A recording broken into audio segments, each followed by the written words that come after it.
In this section, we're going to be talking about how to flash your transition areas in your roof. Now, transition area is any area where you have two different roof pitches meeting. In this case, we have a flatter porch roof meeting the steeper slope of the main section of the roof.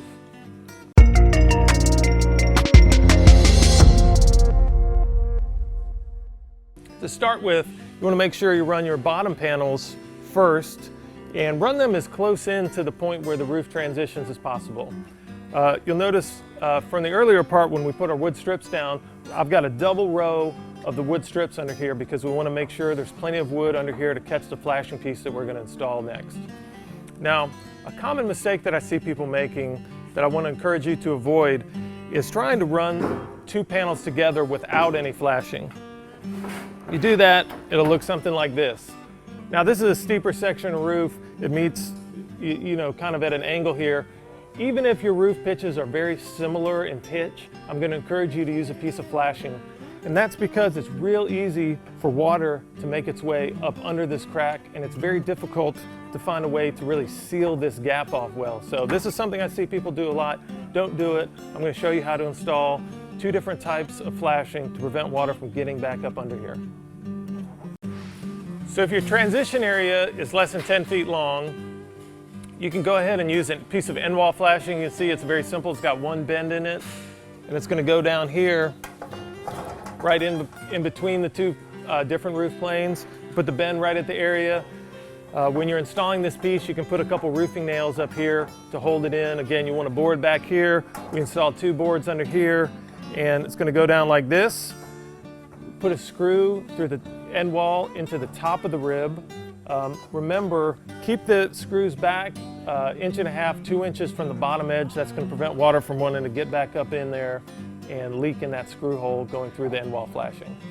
Hey everybody, thank you so much for watching this video. Please hit subscribe so you can be a part of my channel. You can watch all my videos that cover complete stages of both shingle and metal roofing. There's tons more content coming out soon about all aspects of roofing, including skylights and trim and sheds and whatever you're interested in. I'm going to show you how to install another option for the flashing for your transition areas. This is the way I generally like to do it because most of your transition areas are going to be longer than the 10 or 12 foot sections that you can easily get a piece of end wall made in. This is just a flat piece of 26 gauge metal. It comes on a roll. It's 21 inches wide. You can get the rolls typically in 50-foot lengths. You could get them shorter or longer depending on what you needed. But the point is you want to get a piece of roll flashing that's long enough to flash the entire section without any breaks in the flashing. And the reason for this is because I've noticed that a common place to have leaks is where the two pieces of flashing come together. Okay, so if you use 4 or 5 pieces of end wall flashing and they're overlapped, it's often the case that water wants to get in sideways between those two pieces of flashing and leak down in your roof. If you use one long piece of flashing, there's nowhere for that water to get in sideways. So this is going to work just as well as a piece of end wall and better in situations where you have to use multiple pieces of end wall. So to install this, I went ahead, we snapped the line on the metal where the bottom edge of our wood strip is right here. That's going to serve as a guide to bring the bottom edge of the metal down to. Just like with the end wall, to start with, what I'm going to do is put a couple roofing nails in at the top here to help hold the metal in place. Don't worry about the nails because this next piece of panel is going to come down on top to flash this over.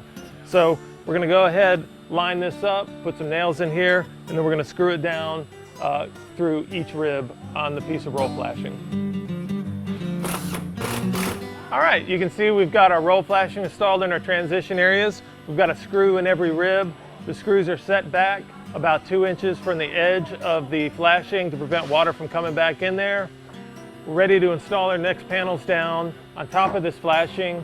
I'm going to bring the panel down pretty much to the area where the roof transitions. It doesn't have to come all the way right into that nook because there's obviously plenty of roof here flashing to prevent water from coming back under it. Just keep in mind that you want to make sure to have a board underneath this flashing in the place where you're going to put your screws in. And you want to put your screws in, say 2 inches back from the edge of that next panel that you're going to put down because again, you don't want water to come up and leak in that screw hole behind it. And that's how you install flashings on transition areas in your roof.